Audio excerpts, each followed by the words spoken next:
Bismillahirrahmanirrahim. Assalamualaikum warahmatullahi wabarakatuh. Ashadu an la ilaha illallah, ashadu anna Muhammad Rasulullah. Allahumma sholli ala sayyidina Muhammad wa ala ali sayyidina Muhammad. Kama sholita ala sayyidina Ibrahim wa ala ali sayyidina Ibrahim bil alamina innaka hamidum majid. Kita doakan dulu untuk saudara kita yang telah memberikan sholawat atas channel ini. Semoga sholawat itu menjadi catatan langit amal soleh bagi mereka dan keluarga. Begitu juga untuk semua subscriberku yang terkasih, tercinta, tersayang, ya, yang telah memberikan doa-doa baik untukku dan keluarga. Semoga kebaikan doa-doa kalian itu tercurahkan juga untuk kalian semuanya. Amin amin ya robbal alamin. Oke, kita masih melanjutkan tajuk antara alif dan umi ya. Sekarang kita masuk seri yang keempat ya, seri yang keempat. Aku bacakan dulu komen dari kalian. Dari Mas II. Saran Gus, mungkin tulisannya harus dibagusin karena banyak viewer itu melihat video Gus Peti di tengah-tengah berjalan syuting bukan dari awal sehingga dilihat juga yang di papan tulis. Saran juga mungkin bisa menaikkan viewer, mungkin banyak spidolnya yang agak tebal dan gedean. Jadi tulisannya tersorot dan menonjol. Oke, terima kasih Mas II ya atas masukannya yang sangat bagus, dan itu juga memang sudah terpikirkan lama oleh aku ya. Kalau aku nulis pertama tulisanku memang jelek, yang kedua kadang-kadang spidol ini sama, kadang-kadang lagi asik langsung comot aja ternyata yang satu sudah habis ini. Ya, alhamdulillah, ucapan terima kasih untuk Bapak yang selalu mensupport dana spidol. Ya, ini kadang-kadang terletak. Nah, misalkan ini sudah terletak dari satu sama salah ambil kadang asik nulis seperti ini nggak jelas dia. Ini jelas ya. Dan tulisannya, kalau tulisannya memang jelek tulisannya, tapi aku upayakan nulis sejelas mungkin lah supaya bisa dibaca ya. Artinya jelas secara material, hitamnya nampak, dan jelas secara font huruf-hurufnya ya. Oke Mas II, terima kasih atas masukannya. Untuk Mbak GF, terima kasih, ini ada di Palu ya. Mas IPPTK juga terima kasih, ini ada di Langkat ya, Sumatera Utara. Untuk Mbak RE, semoga selalu bahagia ya, semoga selalu bahagia lah ya. Ya, kalaupun ada sesuatu itu memang ya biasa lah ya, yang namanya kehidupan. Seperti aku ini ya, kadang-kadang susah, kadang-kadang senang gitu. Tapi aku selalu mendoakan semoga engkau tetap senang dan bahagia. Ya, selalu semangat untuk Mbak R yang ada di Demak. Kemudian Mas DSD, alhamdulillah Makassar, menyimak, selalu sehat. JM selalu sehat. Kebetulan nyimak perdebatan Gus Peti dengan Pendeta Ferdinand. Oh ya ya ya. Aku masih belum sempat untuk menyimpannya di channel ini ya. Itu masih di channel dakwah punya saudara kita ya. Kebetulan acara debat itu yang menginisiasi juga rekan kita dari Ayah Sophia, dan itu habis dana banyak loh. Itu live. Itu habis dana banyak. Sewa gedungnya berapa? Datangkan orang itu yang nggak mungkin nggak nyangoni. Itu pendetanya itu dari sekolah dosen sekolah teologi Alkitab di Bandung. Terus artinya kan ya, meskipun mungkin ya tidak terlalu besar, cuman kan kita harus ada penghormatan ya, namanya kita mengundang ya sekedar untuk beli beli rokok lah katakanlah begitu, kan juga nggak pantas kalau kita undang jauh-jauh terus orang pulang dengan tangan hampa atau apa, kan harus kita juga namanya tepos seliro, meskipun itu jauh lah jauh ya, artinya besarannya mestinya ya ya ndak besar semampu kita ya. Cuman kan ndak baik kalau kita ngundang tamu secara baik-baik lalu pulang dengan tangan hampa kan. Harus ada yang untuk oleh-oleh untuk apa gitu ya. Ya kita harus memberikan hormat kepada beliau-beliaunya ya, bapak-bapak dosen jauh-jauh dari Bandung itu ya. Hmm, aku justru belum belum atu tuh apa belum bisa mengunggahnya di sini, tapi nggak apa-apa, kalian bisa lihat di channelnya Ayah Sophia ya. Dan aku belum teliti sih, cuman ada beberapa komentar yang aku bisa terima, terutama itu ada yang dari Malaysia juga. Itu menguatkan iman mereka dan ada yang tercerahkan, dan alhamdulillah harapanku sih kalau itu semua menjadi sebuah langkah dakwah dan menjadi catatan langit amal soleh. Aku ingin juga semua itu amal soleh itu tercurahkan untuk semua saudara-saudaraku yang ada di channel ini, yang ada di eh, channelnya kita ini ya. Jadi seberapapun itu nanti efeknya itu alhamdulillah sudah banyak yang tercerahkan gitu ya.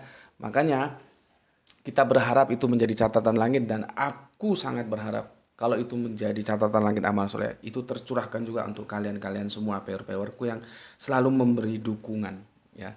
Dan itu sebagai bukti aku tidak mau kalau diskusi itu via Zoom, kecuali bicara tentang hal-hal yang ringan harus di darat.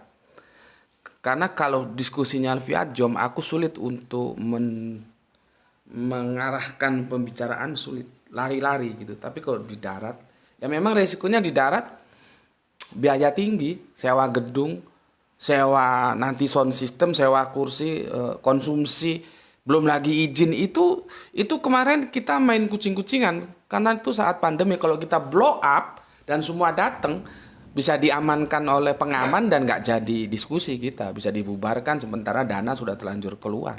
Itu kita kucing-kucingan, memang sengaja tidak kita blow up ya. Dan yang membuat aku tertarik, banyak orang tercerahkan ya, bahkan para mualaf itu, dan semoga itu menjadi catatan amal soleh, dan amal soleh itu juga tercurahkan untuk kalian semua. Dari situ kalian bisa lihat di mana Gus Betik punya kelas ya. Bukan sombong, ndak aku ndak sombong. Kalau aku tidak mengakui kelasku berarti aku tidak menghargai kecerdasan yang diberikan oleh Allahku. Jadi kalau sekedar yang anjing-anjing menggonggong kelas anjing kurap yang di pinggir-pinggir jalan, ya kalian sajalah. Masa aku harus turun tangan untuk yang begituan? Ya, kalian saja udah cukup tuh, nggak usah aku. Tapi kalau dia sudah dosen, dia doktor, dia punya background akademis, yang itu secara akademis memang mumpuni, ya baru aku nanti yang maju. Kalau yang cuma anjing-anjing kurap yang bisa menggonggong itu radio rusak itu ya cukup kalian lah, dan kan kalian harus merasa beruntung punya sparring partner untuk latihan gitu. Jadi seperti yang aku bilang, ambil saja manfaatnya gitu. Makanya aku tidak pernah hapus komen-komen dari anjing-anjing itu, biarin saja gitu. Dan kita juga nggak bayarin dia ya. Jadi itu kalian tahu, aku punya kelas. Tidak semua aku layani yang ngajak-ngajak diskusi sama aku ya. Oke. Berikutnya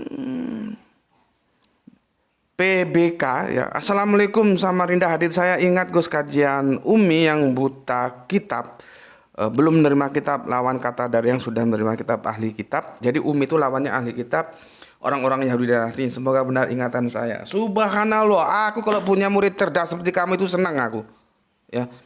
Itu sudah beberapa lama, ada tahun-tahun yang lalu aku jelaskan ya. Kan ini hanya mengulang. Nah, kalau gini kan enak aku menjelaskan, dia sudah paham. Ya, dia cerdas, dia paham bahwa aku sudah menjelaskan. Jadi nanti ahli kitab itu versusnya ya. Ahli kitab itu kalau dipersuskan itu ya Umi itu. Ya. Sorry tulisannya sembarangan lagi karena sudah terbiasa. Ya nanti aku tulis yang baik. Ini masih introduction ya. Jadi terima kasih Mas PB, ingatanmu masih cerdas ya, masih bagus ya, memang seperti yang kamu bilang. Oke, Mas EM, assalamualaikum warahmatullahi wabarakatuh. Waalaikumsalam. Mas W, assalamualaikum, semoga bahagia dunia akhirat, amin. Mas DS, Kalau dilihat dari latar belakang bangsa Indonesia yang terbentuk dari Melanesia dan Polinesia, maka kecil kemungkinan mereka mau mengikuti kajian yang rasional. Karena kan dalam alam pikirannya animisme dan dinamisme. Oke, benar sekali apa yang disampaikan oleh Mas DS. Itu tinjaunya antropologis budaya, ya. Budaya-budaya Melanesia dan Polinesia ya begitu.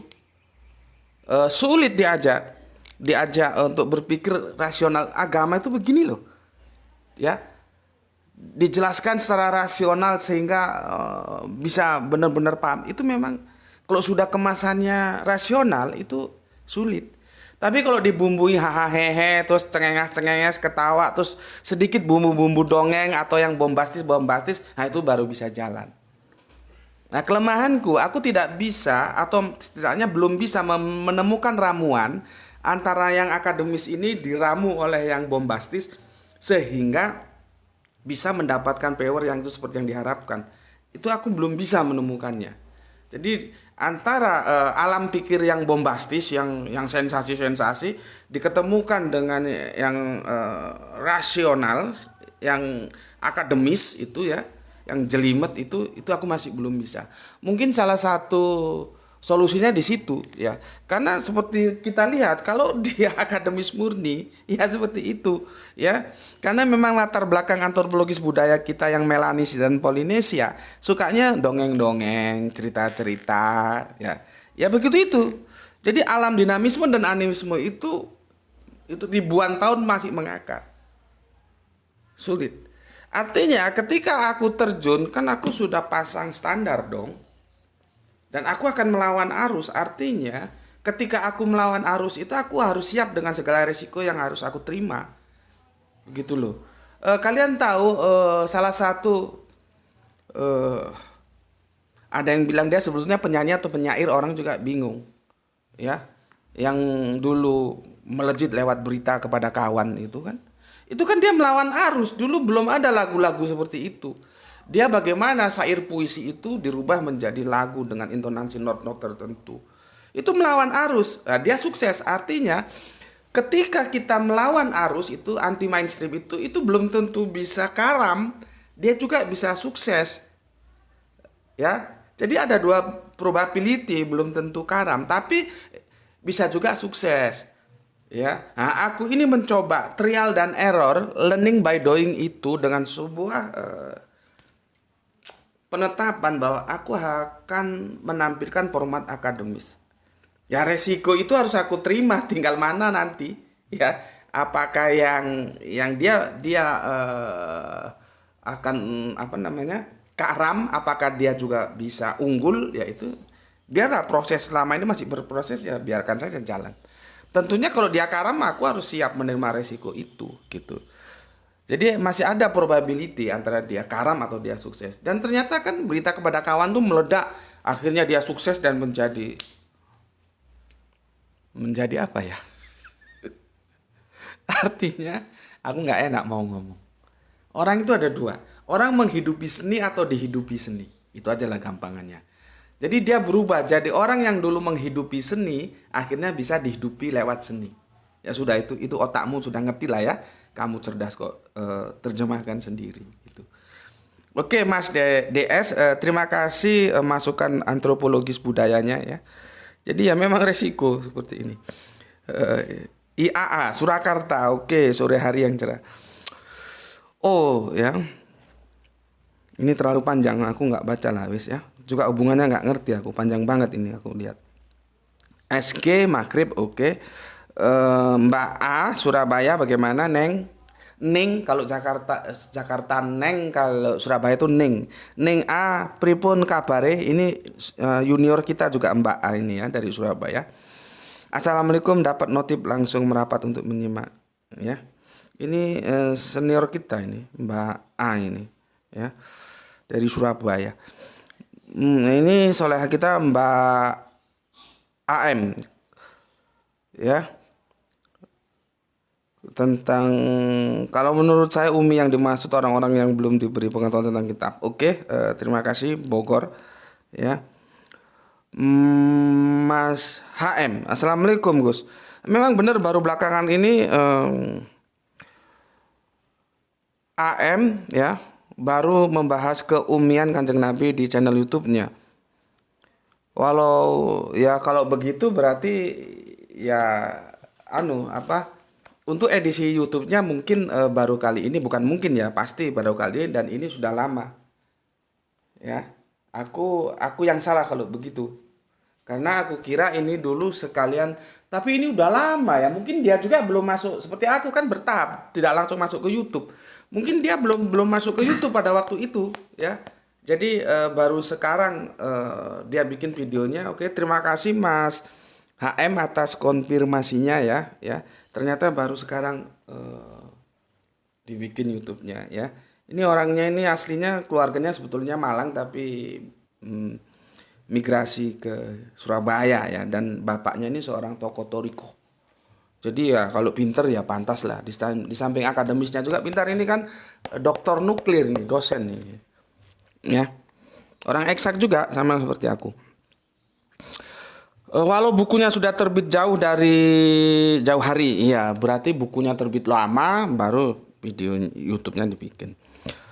Dan setelah aku bandingkan pendapat tentang keumian Nabi antara kajian panjenengan dengan AM, maka argumentasi panjenengan yang masuk akal. Wah, gawat juga ini. Ini orang ini loh ya, orang top ini ya, komplit secara akademis. Dia kalau nggak salah dokter kok dan ahli nuklir, dan secara teologis ya ustadz. Tampilannya itu ya ustadz, pakai kopiah gini, dan selalu diksi-diksi yang digunakan dalam narasinya itu santun, formal gitu ya. Penontonnya itu kalau kita lihat itu orang-orang yang ibu-ibu, bapak-bapak, orang-orang penting lah ya. Nggak mungkin dia ngomong goblok lu, itu nggak mungkin keluar dari mulut dia itu goblok, itu nggak mungkin. Jadi ini orang-orang top lah ya. Lalu kalau dibandingkan dengan aku ya sepertinya beda kok, domainnya, background kehidupannya beda, latar belakangnya beda, ya beda jauh banget lah. Aku yang lahir dari bapak seperti kemarin aku bilang, bapak abangan itu ya KTP-nya Islam, tapi apakah menjalankan syariat Islam itu masih dipertanyakan. Dan mama yang akhirnya menjadi salafi itu ya, itu karena berangkat dari proletarianisme kekeluargaanku seperti itu ya, bukan bapakku atau aku hidup di lingkungan pondok kiai, itu enggak. Jadi itu beda, aku di jalanan ya. Namun kalau dibandingkan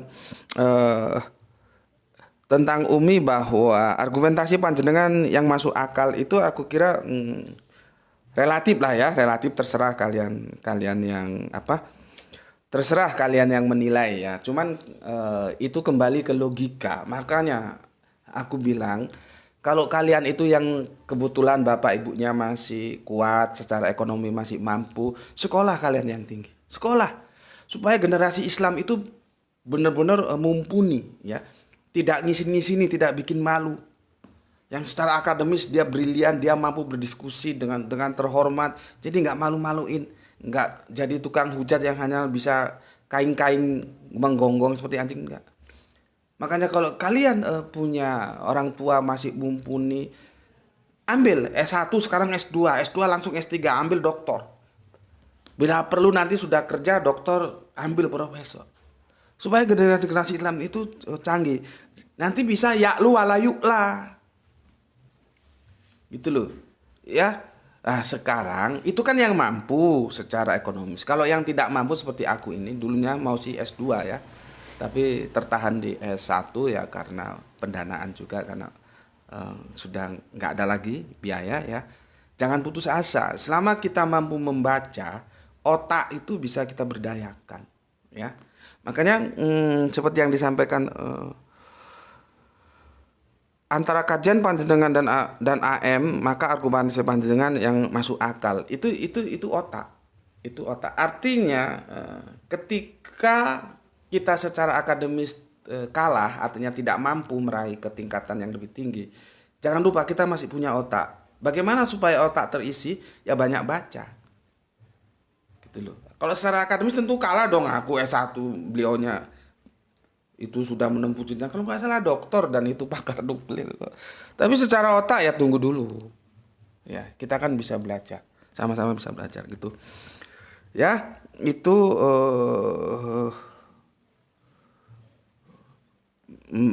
Mas Sopo Gimau, Mas HM ya. Terima kasih atas masukannya. Mungkin akhirnya aku salah ya. Kamu yang benar bisa ternyata bukunya dulu disusun baru YouTube-nya kemudian ya. Oke, terima kasih. Eh AB2C ini jempol ya, jempol. Randu Blatung, terima kasih. Bagaimana kabarnya Randu Blatung? Ya, ternyata kita sama. Mazhabku juga tidak bermazhab, sama-sama Gus. Oke, kita orang-orang yang tidak mau dikooptasi ya. Juwita ikut nyimak Pak D. Oke, Astagfirullahaladzim. Sorry aku sebut namanya tanpa sadar nanti orangnya protes. Mbak JW ya, matunun. Ngapunten, maaf Mbak tersebut tanpa tanpa sengaja ya. Namanya tersebut. Ngapunten, mohon maaf. Oke. Mas M 99 hadir Gus. Ya, terima kasih Mas M atas atensinya, ini juga ini rajin ya mengikuti terus, artinya peer senior kita juga ini. Mas HA ya, Cilacap Kota Nusa Kembangan. Mantap. Oke, terima kasih Mas AM hadir ya. Mbak EY. Kita sih asik-asik aja daripada pakai atribut ustadz tapi ilmunya nggak ada. Terima kasih atas komennya, atas masukannya Mbak EY ya. Terima kasih. Nggak tahu ada di mana Mbak EY ini. Yang bagus ini dari Mbak Mas Cece juga bagus ini ya, fenomena panggilan Ustadz marak ketemu di YouTube ya, dikit-dikit dipanggil Ustadz, punya channel yang menyuarakan tentang Islam, lalu netizen panggil Ustadz, yang dipanggil juga seneng, nggak ada bantahan padahal kita belum tahu tentang keilmuannya. Makanya saya tidak pernah panggil Ustadz kepada yang punya channel Muslim. Nah ini bagus nih ya. Oke, ini pendapat teman kita CC ya. Kemudian Mas EM ini yang bikin aku ketawa. Ustadz itu yang paham masalah surga dan neraka, karena Ustadz adalah singkatan dari urusan surga tanya dia.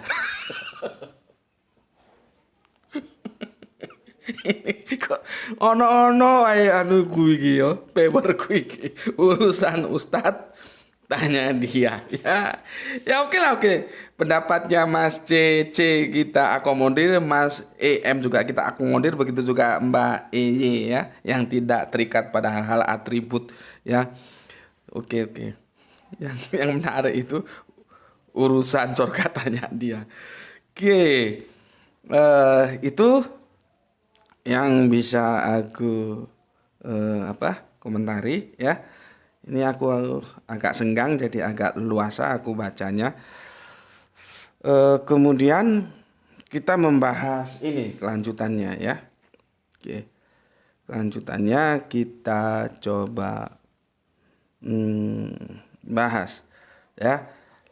Kemarin sudah kita bahas tentang, tapi uminya belum selesai kemarin ya. Uminya tak tuntaskan dulu, baru nanti kita bahas pertanyaan dari Kang Mas SB tentang dari Kalijodo ini ya. Jakarta Utara Kalijodo. Aku pernah menggelandang di Jakarta, di Muara Karang pada waktu itu mau jual lagu.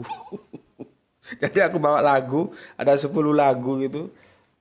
Ternyata terjadi miskomunikasi. Karena laguku itu sudah selesai semua aransemennya. Ternyata yang dimintain produsernya itu besok kalau lain kali kesini lagunya diiringi gitar saja gitu. Namanya belum rezeki ya.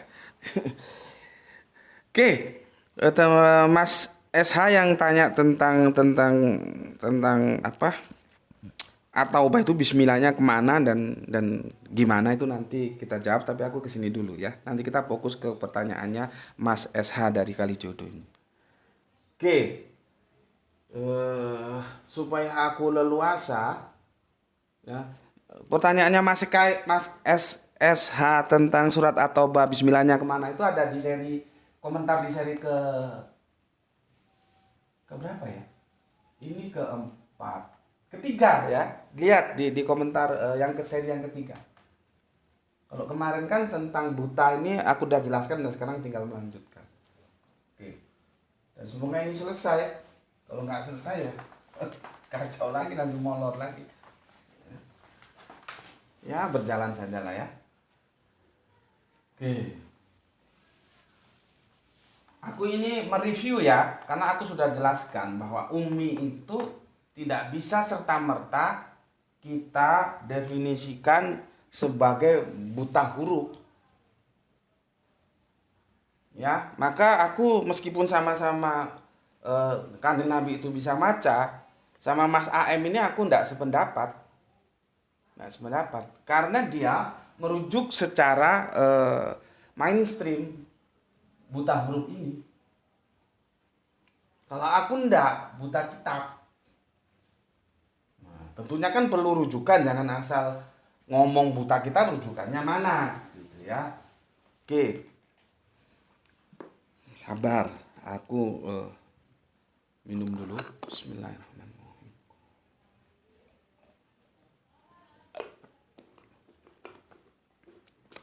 Oke, sekarang tolong buka Al-Qur'anmu tetap di surat Al-Baqarah ya. Di surat Al-Baqarah surat yang ke berapa ini? Sebentar.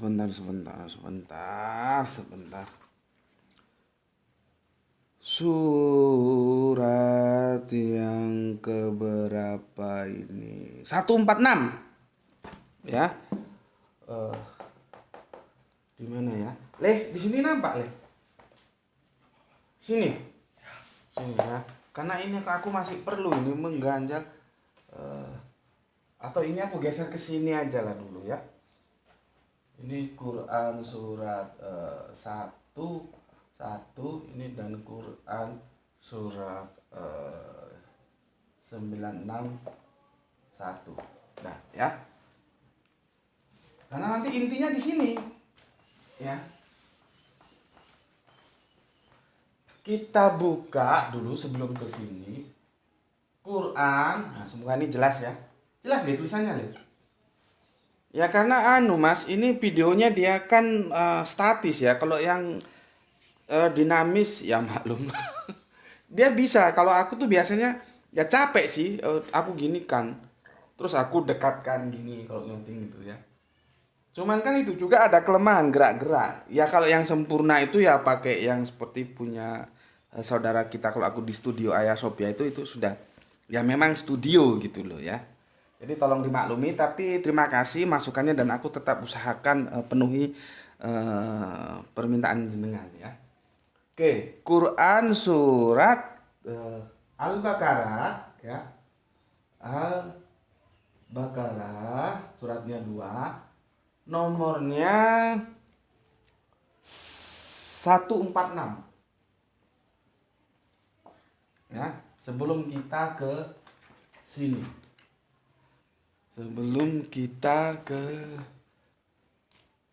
Kalau tulisannya jelek tolong ininya aja Mas diperhatikan ya. Surat 2 ini ya. Sebelum kita ke sini. Ini juga terjadi kekacauan penerjemahan ya. Aku bacakan begini. Ya, ini. Orang-orang Yahudi dan Nasrani dalam kurung yang telah kami beri Alkitab dalam kurung Taurat dan Injil mengenal ini kaconya nggak dikurung ini sama Depak ini loh ya. Seharusnya dikurung. Ini Depak sudah menerjemahkan secara exegese, nggak boleh, seharusnya exegese. Aku sudah jelaskan sama kalian ya. Terjemahan itu ada 2 teori terjemahan. Ada yang gese. Kalau kita sekolah Alkitab begini. Ada yang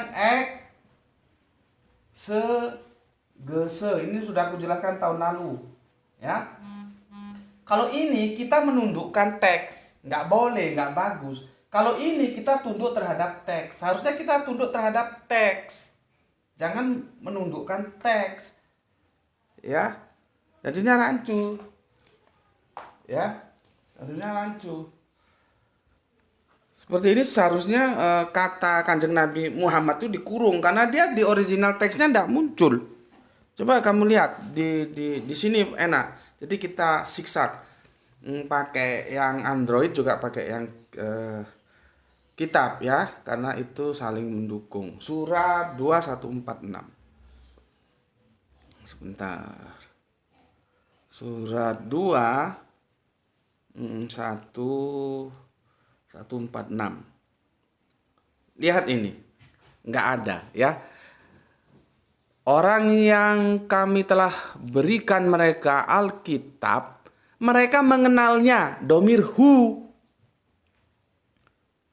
Kemana mau dibawa lari domir hu ini? Ini semoga yang ngerti nggak ngerti kasih tahu lah ya. Apa itu domir ya? Domir hu-nya itu dibawa kemana? Harusnya itu di sini nggak dikurung gitu loh. Kalau di sini masih mending dia dikurung. Artinya kalau dikurung itu kita bisa diskusikan, bisa setuju bisa enggak, ya. Begini lihat ini. Orang yang telah kami beri kitab dalam kurung Taurat dan Injil mengenalnya. Nya itu kan ya'rifunahu. Domir hu-nya kemana? Sama seperti wa innahu li saati. Domir hu-nya itu dibawa kemana? Di surat Az-Zukhruf 61 itu. Itu kan perdebatan sengit. Ya, kok enak sekali dibawa ke Kanjeng Nabi Isa. Itu ke Alkitab, yaitu Al-Quran. Sama dengan ini. Jadi sebetulnya ini bermasalah ketika dia bawa. Ya, kan begini terjemahan umum. Orang-orang yang telah kami beri Alkitab, Taurat dan Injil itu mengenalnya, ya harusnya begitu. Tanda kurung Muhammad. Nah, baru Muhammad ini kita diskusikan benar atau tidak. Domir hu-nya itu ke Kanjeng Nabi Muhammad. Kalau ini enggak dia lurus banget. Ya. Sorry. Ini bikin sejelas mungkin. Udah jelas? Lihat ini, dia kan langsung aja itu tanpa dikurung. Jelas? Ya, ini. Buka yang terjemahan Depak.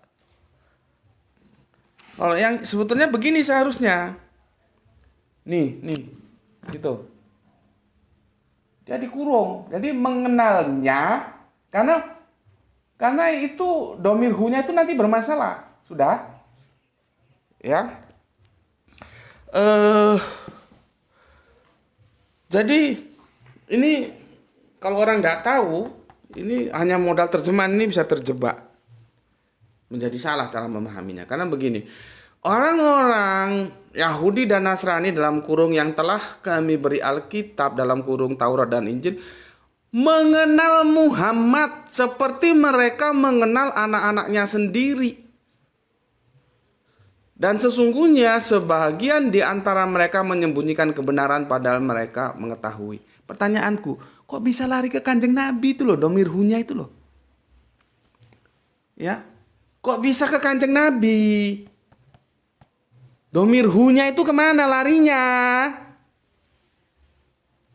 Itu loh. Jadi salah kita memahami domir itu nanti maknanya jadi bubar. Perdebatan tentang Kanjeng Nabi Isa turun lagi atau tidak itu kan karena salah memahami domir ketika di surat Az-Zukhruf 61 itu wa innahu. Hu-nya kemana? Gitu loh. Sesungguhnya dia. Nah, dianya itu siapa? Sama seperti ini. Ini ya'rifunahu. Hu-nya kemana? Dia ke Kanjeng Nabi. Bener nggak ke Kanjeng Nabi? Bener nggak ini ke Kanjeng Nabi? Jadinya kan begini. Orang-orang Yahudi dan Nasrani yang telah kami beri Alkitab, Taurat dan Injil mengenal Muhammad seperti mereka mengenal anak-anaknya sendiri. Bener nggak? Nggak benar. Karena diskusi ini bukan diskusi tentang siapa Kanjeng Nabi. Ini berdiskusi tentang kitab, tentang pemindahan kiblat. Orang-orang ahli kitab itu katakanlah menyanggah, menentang tentang pemindahan kiblat. Kiblat ini pun juga harus hati-hati ya. Kiblat apa? Aku sudah jelaskan kemarin. Karena kerangka berpikir itu juga kiblat. Aku ini kiblat pemikiranku ini singular. Nanti ada lagi kiblat pemikiran dia strike. Maka dalam menjelaskan masalah itu beda. Itu kiblat juga namanya. Nah, ini hati-hati. Aku sudah jelaskan tentang Masjidil Haram itu tidak serta-merta bisa diterjemahkan sebagai lokus. Hati-hati, ya. Itu sudah aku jelaskan yang lalu-lalu videonya tanya senior mula itu yang tentang apa. Ya. Oke. Coba kita lihat di sini. Ya, nomor 145-nya. Kita naik ke atas, tadi kan 146. Dan sesungguhnya jika kamu mendatangkan kepada orang-orang dalam kurung Yahudi dan Nasrani yang diberi Alkitab, Taurat dan Injil. Nah, lihat ini. Ini yang perlu kamu perhatikan. Semua ayat-ayat atau keterangan, ya. Jadi kalau kita bawa semua ayat yang ada ya untuk menerangkan tentang kiblat itu, mereka tidak akan mengikuti kiblatmu. Jadi ya memang mokong. Gitu ya. Dan kamu pun tidak akan mengikuti kiblat mereka. Karena kita sama-sama punya kiblat. Ya, oke. Dan sebagian mereka pun tidak akan mengikuti kiblat sebagian yang lain. Ya, nanti tentang kiblat itu jadi gini loh ya. Ciri-ciri agama samawi itu dia punya kiblat. Jadi di perjanjian lama itu nanti ada yang di satu kiblat lain itu apa? Bukan ke Yerusalem, tapi kebanyakan ke Yerusalem kiblatnya itu. Daniel itu naik ke atas ke tingkat-tingkat kalau kita baca kitab Daniel itu, dan dia 3 kali sehari. Kalau kita kan sudah 5 kali. Itu menghadap Yerusalem. Tapi bukan berarti Allah itu ada di Yerusalem sana. Ini jadi kacau lagi. Itu titik temu. Begitu juga ketika orang Islam menghadap ke Ka'bah, ke Mekah sana, bukan berarti terus Allah itu ada di Mekah sana terus nongkrong sama ngopi gitu. Kan jadi kacau. Makanya kalau kita berdiskusi dengan orang-orang yang pikirannya cekak, yang hanya 50% nggak sampai, nggak penuh, itu agak sulitnya di situ. Bahwa ada metafora dan ada harafiah itu harus dipahami secara benar. Ya. Nah ini aku kembali ke sini ya. Dan sesungguhnya jika kamu mendatangkan kepada orang-orang Yahudi dan Nasrani yang diberi Alkitab, Taurat dan Injil, mendatangkan apa? Ayat-ayat. Semua ayat-ayat untuk menerangkan maksudnya, mereka tidak akan mengikuti kiblatmu. Dan kamu pun tidak akan mengikuti kiblat mereka. Dan sebagian mereka pun tidak akan mengikuti kiblat sebagian yang lain. Ya. Dan sesungguhnya jika kamu mengikuti keinginan mereka setelah datang pengetahuan, informasi maksudnya kepadamu, sesungguhnya kamu kalau begitu termasuk golongan orang-orang yang zalim. Oke, paham di situ? Baru kita tarik ke 146-nya. Sebelum 146-nya perhatikan, ini berbicara tentang Nabi. Kan bukan, ini berbicara tentang ayat-ayat. Ayat-ayat itu ya kitab. Jadi kalau kita kasihkan ini kitab Al-Quran ini ahli kitab Yahudi, nah tolong kamu baca, mereka tetapnya tidak mau. Gitu loh. Jadi ini berbicara tentang kitab 145 ini. Baru lihat 146-nya. Orang-orang Yahudi Nasrani yang telah kami beri Alkitab mengenal Al-Quran seperti mereka mengenal anak-anaknya sendiri. Dan sesungguhnya sebagian di antara mereka menyembunyikan kebenaran. Kebenaran itu dari mana informasinya? Dari Alkitab. Padahal mereka mengetahui. Begitu loh terjemahan yang benar, Kang, Mas, Mbak, Ibu, Bapak, Pak D. Begitu. Jadi ini tidak berbicara tentang Kanjeng Nabi. Bagaimana kok bisa nyelonong ke Kanjeng Nabi? Ini berbicara tentang kitab. Gitu loh. Ya. Bismillahirrahmanirrahim.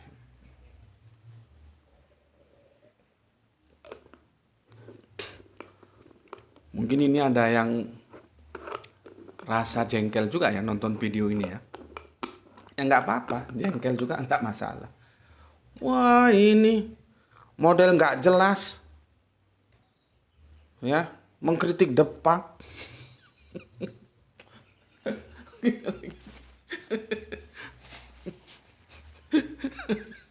Mungkin ada yang gitu. Seperti aku memberikan tanggapan terhadap bapak kita, profesor yang sangat aku hormati. Jadi aku beda, tapi aku tetap menghormati beliau, gitu loh. Kok aku disuruh jangan gitu kalau mau mengkritik, datang aja ke Jakarta. Memangnya lu mau beliin gue tiket datang ke rumah beliau? Kalau aku bisa ketemu beliau sih lebih enak, nanti kalian nonton. Kalian nonton supaya ngerti bagaimana aku menjelaskan tentang tidak ada ucapan Natal di dalam Al-Quran, tidak ada. Gitu loh. Lihat itu kan aku ya mungkin pengikut-pengikut beliau kan orang terkenal ya. Ya secara marketable itu nilai jualnya tinggi, bukan tinggi, sangat tinggi. Orang sudah bikin tafsir Al-Misbah kok ya. Dan aku senang baca tafsirnya karena bahasanya bahasa kekinian. Kalau aku baca tafsirnya Buya Hamka sulit. Karena bahasanya bahasa Melayu masih kental. Meskipun aku hidup dan besar di Siantar, di Sumatera. Kami pakai bahasa Melayu. Aku dulu kalau panggil guru ndak guru. Aku dulu masih SD, masih kecil panggil guru itu encik. Sama dengan orang Malaysia, encik. Karena satu rumpun kan, rumpun Melayu. Dan begitu pun ketika aku baca tafsir dari Buya Hamka, aku kerepotan. Karena bahasanya Melayu, tafsir Al-Azhar itu. Aku repot. Nah, kalau kamu baca tafsir Buya Hamka itu nanti Buya Hamka ketika menerjemahkan, menafsirkan Az-Zukhruf 61 wa innahu itu sepertinya Buya Hamka bimbang. Kamu lihat aja tafsir Al-Azhar itu. Dia bimbang, dia tidak tegas, ya. Ini mau dibawa kemana domir hu-nya itu? Sama dengan ini. Ini domir hu-nya itu ke Alkitab, ke kitab. Kitab apa? Ya sedang kita diskusikan zaman kenabian kanjeng Nabi Muhammad ya Al-Quran gitu loh. Jadi gampangnya ya kalau kita berikan kepada ahli kitab ini, Alkitab ini, Al-Quran ini, jebret, itu belum tentu mereka mau mengikuti kiblat kita. Gitu loh ya. Bicara tentang kiblat, aku tadi sudah jelaskan belum? Sekarang kamu tanya deh. Islam itu kan mengklaim bahwa dia adalah pewaris Abrahamic faith, ya. Abrahamic faith. Artinya keimanannya itu disandarkan kepada keimanan Bapak Abraham. Itu jelas di Al-Quran begitu. Makanya kalau ada orang tanya, di mana perintah sunat dalam Al-Quran? Ya sudah masuk di situ. Ikutilah agama Ibrahim yang lurus. Ibrahim itu bukan orang yang musyrik. Kok masih tanya lagi? Ibrahim sunat, kita sunat. Yesus sunat, kita sunat. Yahudi sunat, Islam sunat. Lalu ngapain ngaku-ngaku pengikut Yesus kagak sunat itu loh? kan heran. Ya. Kan heran. Mana lebih pantas diterima sebagai muridnya? Gue yang Islam yang sunat, ya, seperti Kanjeng Nabi Isa sunat, apa lu yang kagak pernah sunat? Ya tapi seperti kemarin yang aku bilang, mungkin di agama dia itu Tuhannya nggak ngurusi syahwatnya. Kalau kita kan diurusi, diatur supaya tetap beda antara syahwat manusia dan syahwat binatang. Gitu. Ya, jadi gitu. Nah, sekarang aku bicara tentang kiblat. Ciri-ciri Abrahamic faith itu aku dapat video kiriman dari teman ya. Beliaunya memang pakar, pakar maksudku ya dosen sih ya pantas juga kalau dia pakar. Bahasa-bahasa Ibrani dia bagus ya. Itu dan aku setuju bahwa ciri khas Abrahamic faith itu dia punya kiblat. Yahudi itu punya kiblat, Nasrani punya kiblat, Islam punya kiblat. Lah lu punya kiblat enggak? Kemana mau menghadap?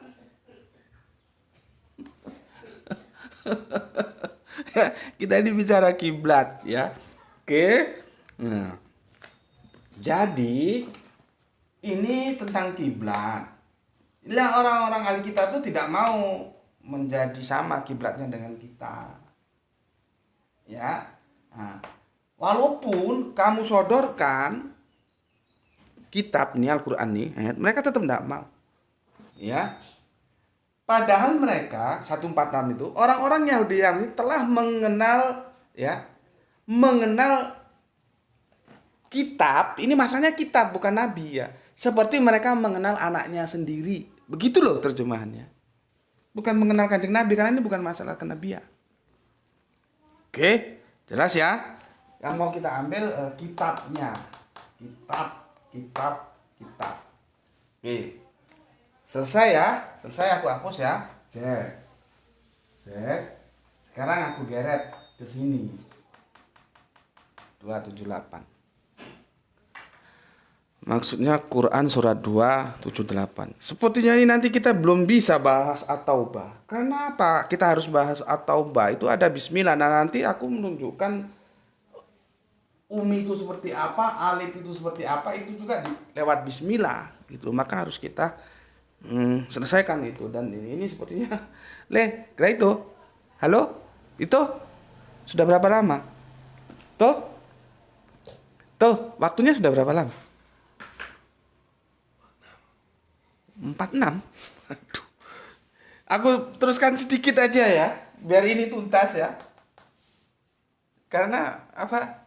Nanti nanggung dia ya, agak panjang sedikit, mohon maaf yang biasanya pesan jangan panjang-panjang ya. Dan ini pun ternyata kita masih perlu seri berikutnya untuk bahas At-Taubah. Oke. Buka Al-Qur'anmu, Quran surat Al-Baqarah 278. 78. Berapa leh? 46. Oke, sedikit aja kok ya. 278. Ya. 278. Nanti kamu lanjut ke 279. Ini 78 nanti dilanjutkan ke 79. Ayat yang sama ya. Ya, kita diskusi di sini dulu. Di sini nanti ke sini untuk mengecek ini yang benar, ini umi itu buta huruf atau buta kitab. Ya. Oke. Kamu buka, aku juga akan buka dua-duanya ya. Karena ini saling mendukung antara yang kitab dan yang Android. 78. Oke, siap ya. Jadi kalau kamu nonton videoku tuh harus siap-siap gini, dan siap-siap Bible. Kalau kita pas komparasi religion ya. Begini, aku baca apa adanya dulu di depak nih ya, di depak ini ya. Surat 2 Al-Baqarah 78. Dan di antara mereka ada yang buta huruf. Ya. Buta huruf. Tidak mengetahui Alkitab, maksudnya Taurat, kecuali dongeng bohong belaka. Dan mereka hanya menduga-duga. Oke, itu begitu ya. Sekarang aku lari ke Android ya. Dan di antara mereka ada yang buta huruf, tidak memahami kitab, maksudnya Taurat, kecuali hanya berangan-angan, dan mereka yang menduga-duga. Ya. Kalau Arabiunnya kan wa minhum ummiyuna la ya'lamunal kitaba illa amaniya wa in hum illa yashunun. Ya, sekarang kita lihat. Kata ahli kitab, kata buta huruf itu dari mana? Dari ummiun. Nih. Ya. dari ummiyun nih. Ya, dari ummiyun. Ya. Sekarang benar nggak itu terjemahannya buta huruf? Coba. Benar nggak itu terjemahannya buta huruf? Ya, nggak benar. Ini kesalahan yang fatal. Ya, dia terjemahkan buta huruf. Ya, 78. Dan di antara mereka ada yang buta huruf. Ini bukan masalah huruf. Ini masalah kitab, sama dengan yang tadi. Bahwa mereka mengenal Alkitab, maksudnya Al-Quran itu seperti mereka mengenal anaknya sendiri. Bukan mengenal Muhammad. Terjemahannya kan begitu terjemahan depan. Jadi ini urusan mata yang tadi. Ini urusan kitab, bukan urusan huruf. Ya. Berapa tadi itu? 146 tadi. Ya. Yang 146 ini yang sudah kita selesaikan. Ya. Ini berbicara urusan kitab, bukan urusan nabi. Maka terjemahannya seharusnya orang-orang Yahudi Nasrani dan yang telah kami beri Alkitab mengenal kitab, maksudnya mengenalnya itu domir hunya itu ke kitab, siapa? Al-Quran. Mengenal Al-Quran seperti mereka mengenal anak-anaknya. Bagaimana cara ngontrolnya? Tarik ke 145-nya. Itu masalah kitab, masalah ayat. Ayat itu ada dalam kitab. Ulang lagi, kalau dikasih kitab jebret, mereka tetap aja pada kiblat dan tidak mau ikut kita. Jadi ini masalah kitab, bukan masalah nabi. Maka terjemahannya adalah mereka ya mengenalnya, domir hunya itu adalah ke Al-Quran, ke Alkitab. Ini kitab, masalah kitab. Oke. Terus ini kita kontrol. Ini kan tadi kita tariknya ke 145. Ya kan? Tuh, jelas nampak sini. Ya. 145 ya. Maka kita simpulkan kitab, bukan masalah nabi. Ini juga begitu ya. Kita tarik ke sini, nanti kita simpulkan ini bukan masalah huruf, tapi masalah kitab. Gitu loh. Ya, ini masalah kitab. Nih. Masalah kitab. Karena apa? Kita bisa kontrol di 79. Kalau di sini dianggap buta huruf, dia bertentangan dengan terjemahan yang 79 itu. Ya. Bertentangan. 79. Sorry. 79. Bukan 79, sorry. Atasnya justru, ya. Yang betul yang 79. 78 79. Kalau ini turun 146 ke 146. Nah, jadi kita mengontrol ayat itu korelasinya bisa ditarik ke atas ke bawah, ya. Ini kita tarik ke bawah. Kalau ini diterjemahkan buta huruf, dia bertentangan dengan 179. Dengan 79, sorry, bukan 79, sorry ya. Ya. Oke. Kita lihat di sini 79 itu begini. Maka celakalah orang-orang yang menulis kitab. Coba. Menulis kitab. Ya. Ini masalahnya kitab, bukan masalah huruf. Menulis kitab dengan tangan mereka sendiri kemudian berkata, ini dari Allah. Dengan maksud dalam kurung untuk menjualnya dengan harga murah. Maka celakalah mereka karena tulisan tangan mereka, dan celakalah karena apa yang mereka perbuat. Mereka itu siapa? Mereka di sini tuh siapa? Ini mereka. Kan ada mereka ini. Semoga ini bisa bisa dilihat jelas. Yang disebut mereka ini siapa? Ya, coba. Siapa? Yang disebut mereka ini siapa? Larikan ke sini. Ke 78 sini. Ini yang disebut Umi tadi, yang disebut mereka itu.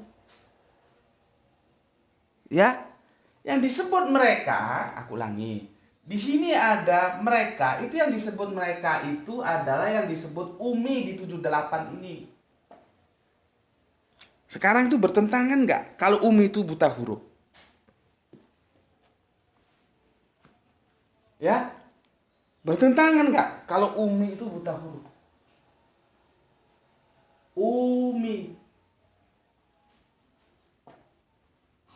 Bertentangan. Dia lebih cenderung ke buta huruf atau buta kitab? Ini tidak berbicara huruf sayangku. Ini berbicara kitab. Kalau ini berbicara huruf, maka antara 78 dan 79 itu benturan dahsyat. Karena apa? Karena di 79 mereka yang dianggap Umi itu jelas-jelas bisa nulis. Masa orang nulis bisa buta huruf? Kamu lihat itu. Maka kecelakaanlah yang besar bagi orang-orang yang menulis Alkitab dengan tangan mereka. Siapa mereka itu? Tarik ke atas ke 78. Ya, yang dianggap Umi itu. Ya. Lalu dikatakan inilah dari Allah dengan maksud untuk memperoleh keuntungan yang sedikit dengan perbuatan itu. Maka kecelakaan besarlah bagi mereka lagi, ya. Akibat dari apa yang ditulis oleh tangan mereka sendiri, dan kecelakaanlah besar bagi mereka akibat dari apa yang mereka kerjakan. Mereka itu larinya ke yang dianggap Umi ini. Sekarang Umi kalau di sini diterjemahkan buta huruf, bagaimana kok di sini bisa dikatakan mereka itu bisa nulis? Silakan otakmu dipakai. Silahkan. Ya, kalau kurang jelas, tolong ini supaya jelas, ya. Ini enggak.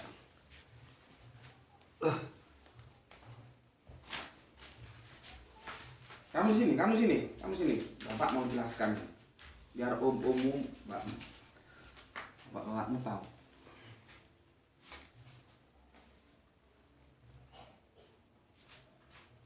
Gimana?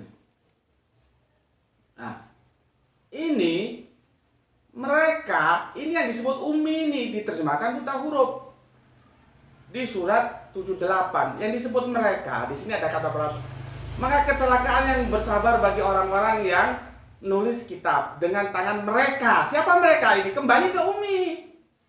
Ya, mereka sendiri dikatakannya ini dari Allah dengan maksud untuk memperoleh keuntungan yang sedikit dengan perbuatan itu. Maka kecelakaan bersalah bagi mereka lagi. Kemana ini? Ke Umi ini.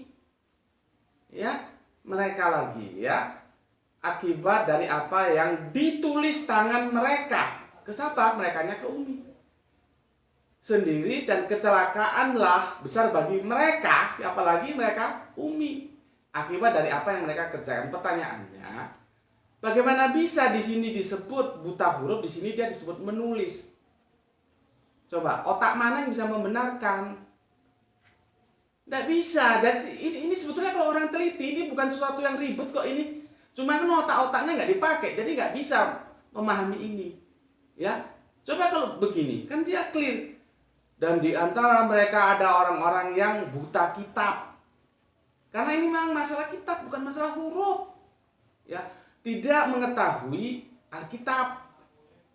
Berikutnya kan, maka kecelakaanlah bagi mereka yang menulis. Tidak ada masalah.